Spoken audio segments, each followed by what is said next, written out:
Lembaga Perlindungan Saksi dan Korban, LPSK, memberikan perlindungan kepada 7 terpidana kasus Vina Cirebon. Ketujuh terpidana itu bernama Jaya, Supriyanto, Eko Ramadhani, Eka Sandi, Hadi Saputra, Rivaldi Aditya Wardana, dan Sudirman.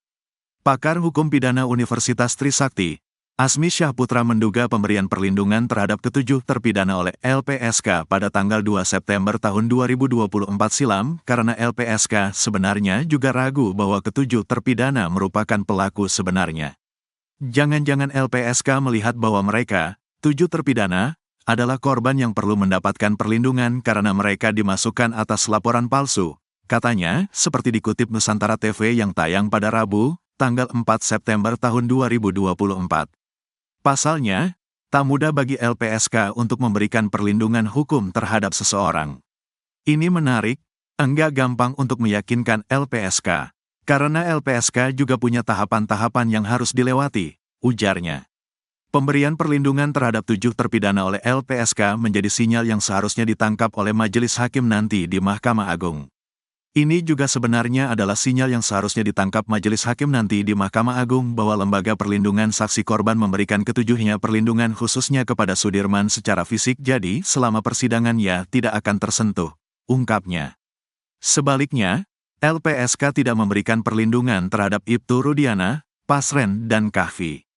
Padahal, Ibtu Rudiana merupakan ayah dari korban almarhum Eki. Sementara kesaksian Pasren dan Kahfi yang menguatkan bahwa kasus itu adalah pembunuhan. Namun, LPSK menolak untuk memberikan perlindungan bagi mereka. Hal itu sempat diungkapkan oleh pengacara Saka Tatal, Edwin Partogi Pasaribu. Edwin mengatakan LPSK menolak karena keterangan yang diberikan ketiga orang tersebut cenderung tidak konsisten dan menutup-nutupi kasus yang sebenarnya terjadi. Menarik argumennya LPSK soal penolakan itu. Mereka yang ditolak itu, Pasren, Kahfi dan Ibtu Rudiana, itu memberikan keterangan atau informasi tidak konsisten, berubah-berubah normatif dan cenderung menutupi informasi yang berkaitan dengan peristiwa, ujar Edwin seperti dikutip dari program interupsi di iNews yang tayang pada Kamis, tanggal 25 Juli tahun 2024.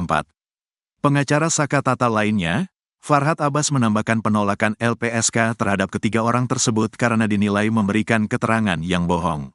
Justru Farhad melihat saat ini kliennya, Saka Tatal, dibela oleh Polri dan LPSK. Justru yang dibela oleh Polri dan LPSK adalah kami, karena si Saka Tatal sudah dilindungi sedangkan Pasren, Sudirman dan lain-lainnya tidak dilindungi karena banyak bohongnya, ujar Farhad. Diketahui, pada 2016, polisi menetapkan 11 tersangka dalam kasus pembunuhan Vina dan Eki di Cirebon, Jawa Barat. Kemudian, 8 pelaku telah diadili, yakni Jaya, Supriyanto, Eka Sandi, Hadi Saputra, Eko Ramadhani, Sudirman, Rivaldi Aditya Wardana, dan Saka Tatal. Dari proses persidangan, 7 terdakwa divonis penjara seumur hidup. Sementara 1 pelaku bernama Saka Tatal dipenjara 8 tahun karena masih di bawah umur saat melakukan kejahatan tersebut. Namun, diketahui ada 3 orang pelaku yang belum tertangkap dan masuk daftar pencarian orang, DPO, dengan perkiraan usianya saat ini, yakni Pegi alias Perong, 30, Andi, 31, dan Dani, 28. 8 tahun berlalu, polisi membuka lagi perkara ini usai menangkap salah satu buron, yakni Pegi Setiawan alias Egi alias Perong pada tanggal 21 Mei tahun 2024. Menariknya, Pegi alias Perong dinyatakan sebagai tersangka terakhir dalam kasus ini. Padahal, diketahui sebelumnya ada 3 orang buron. Polisi lantas merevisi jumlah tersangka menjadi 9 orang dan menyebut bahwa 2 tersangka lain merupakan fiktif belaka. Namun, belakangan Pegi Setiawan dinyatakan bebas dari sidang pra-peradilan yang dipimpin oleh Hakim Eman Sulaiman di Pengadilan Negeri Bandung.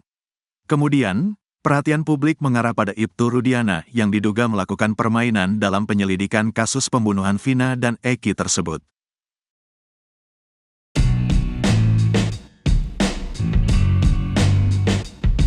Ada sosok yang tak asing hadir di tengah riuhnya sidang perdana PK 6 terpidana kasus Vina Cirebon. Sidang PK tersebut digelar di Pengadilan Negeri Cirebon, Jawa Barat, Rabu, 4 September 2024. Pegi Setiawan sendiri sebelumnya sempat ditangkap dan ditetapkan sebagai tersangka kasus tersebut. Peggy kemudian mengajukan gugatan pra-peradilan dan statusnya sebagai tersangka dibatalkan pengadilan. Peggy mengaku kedatangannya untuk memberikan dukungan moral, tetapi juga sebagai bentuk solidaritas. Ia berharap PK yang diajukan oleh para terpidana dapat dikabulkan. Kami datang untuk mendoakan dan mendukung mereka. Harapan kami, semoga mereka segera bebas dan bisa kembali berkumpul dengan keluarga. Saya pribadi hanya orang biasa yang tidak bisa berbuat banyak selain mendoakan, ujar Peggy. Meskipun hadir dalam sidang tersebut, Peggy menegaskan bahwa dirinya belum menerima permintaan untuk menjadi saksi dalam proses PK para terpidana. Hingga saat ini, saya belum diminta menjadi saksi. Saya hanya memberikan dukungan dan doa, ucapnya. Peggy juga menyatakan keyakinannya bahwa ke-6 terpidana tersebut tidak terlibat dalam kasus pembunuhan Vina dan Eki, sebagaimana ia juga pernah dituduh dan dinyatakan tidak bersalah. Saya yakin mereka bukan pelakunya. Saya sendiri pernah dituduh dan terbukti tidak bersalah, ujar dia. Peggy Setiawan sebelumnya sempat ditangkap oleh penyidik Polda Jawa Barat dalam kasus pembunuhan Vina dan Eki dan ditetapkan sebagai tersangka. Namun, setelah kuasa hukumnya mengajukan pra-peradilan di Pengadilan Negeri Bandung, hakim memutuskan membatalkan status tersangka Peggy pada Senin, 8 Juli 2024.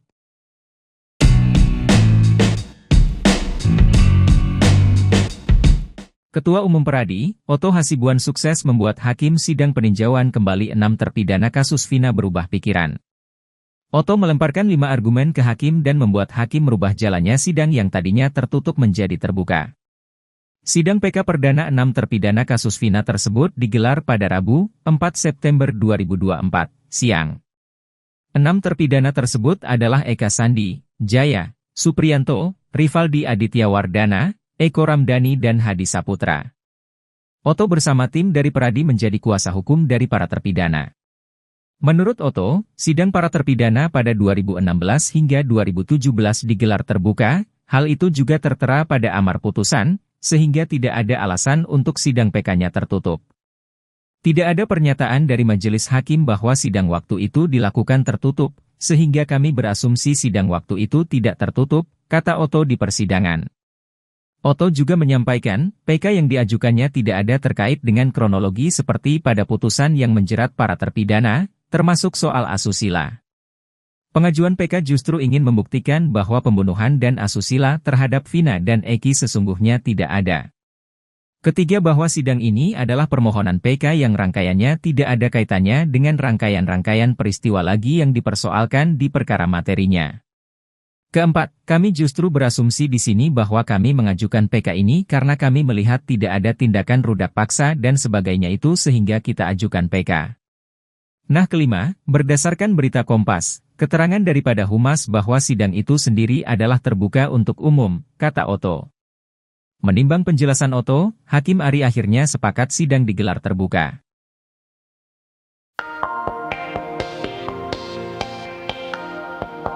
Jika kepolisian atau bahkan Kapolri kerap menggaungkan SCI sebagai metode utama ungkap suatu kasus, kini muncul istilah Mystic Crime Investigation. Istilah itu dimunculkan Ketua Umum Peradi, Otto Hasibuan ketika membela 6 terpidana kasus Vina di sidang PK, di Pengadilan Negeri Kota Cirebon, Rabu, 4 September 2024. Menurut Otto, para penegak hukum, terutama polisi yang paling awal usut kematian Vina, dasari pembuktian awalnya dengan mistis, yaitu kesaksian Linda yang sedang kesurupan. Kepercayaan akan keterangan arwah Vina itu disebut Otto sebagai metode Mystic Crime Investigation, yang berlawanan dengan SCI. Kesaksian seseorang yang kerasukan diutamakan dan menomorduakan bukti ilmiah sesuai metode SCI. Awalnya, Otto menjelaskan, pembuktian kasus Vina hanya mengutamakan keterangan saksi dan tersangka, bahkan pengakuan didapatkan dengan metode kekerasan. Minimnya penerapan SCI bahkan diakui sendiri oleh Kapolri yang juga memberi sorotan pada kasus viral itu.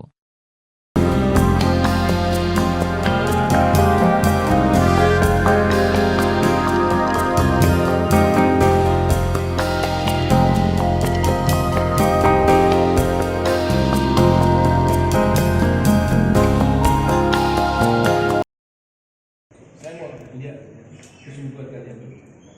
Sungguh-sungguh tidak melakukan perbuatan. Benar. Jangan sampai kami salah melakukan perbuatan. Tidak pernah melakukan itu. Dan tersebut tidak tahu, Pak. Dan kemudian mau berjuang untuk itu. Ketua Umum Peradi, Oto Hasibuan turun gunung memimpin langsung tim kuasa hukum 7 terpidana kasus Vina Cirebon di sidang peninjauan kembali, PK. Oto Hasibuan menyempatkan diri ke ruang tunggu sebelum sidang PK dimulai di PN Cirebon, Rabu, 4 September 2024. Oto beberapa kali menanyakan kepada Eka, Supriyanto, Hadi, Jaya, Eko dan Rivaldi kalau mereka tidak melakukan pembunuhan tersebut. Serempak keenamnya bersumpah dan bersungguh-sungguh kalau mereka tidak melakukan pembunuhan terhadap Vina dan Eki. Setelah itu, Oto dan tim meminta agar sidang PK ke-7 terpidana dapat dibarengi. Namun karena ada jarak waktu pemohonan PK, maka sidang PK atas nama Sudirman akan digelar terpisah dengan 6 terpidana lainnya. Oto menegaskan, PK yang diajukannya tak ada terkait dengan kronologi, tapi ingin membuktikan bahwa pembunuhan dan pemerkosaan Vina dan Eki tidak ada.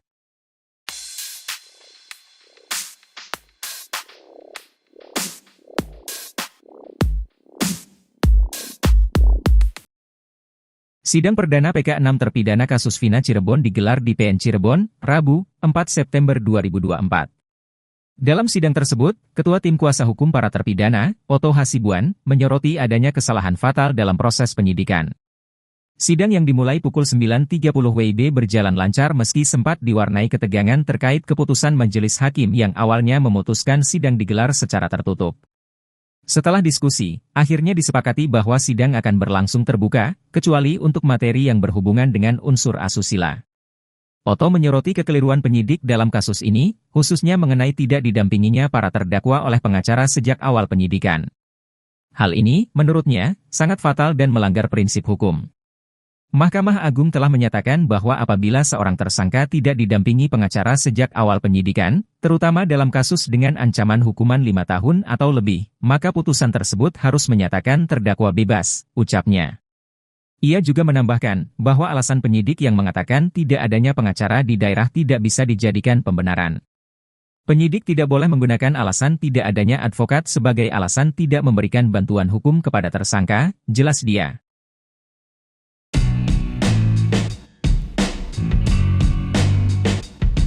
Nama Ibtu Rudiana bergema di sidang perdana PK 6 terpidana kasus Vina Cirebon. Sidang PK tersebut digelar di Pengadilan Negeri Cirebon, Rabu, 4 September 2024.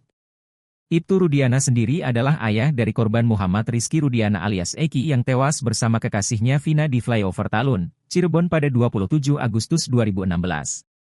Kuasa hukum 6 terpidana kasus Vina Cirebon menyinggung peran Ibtu Rudiana saat membacakan memori PK. Hal itu terkait kesaksian palsu yang dilakukan Dede Rizwan dan Liga Akbar. Kuasa hukum terpidana menuturkan majelis hakim yang mengadili perkara kasus Vina Cirebon seharusnya menguji terlebih dahulu keterangan para saksi.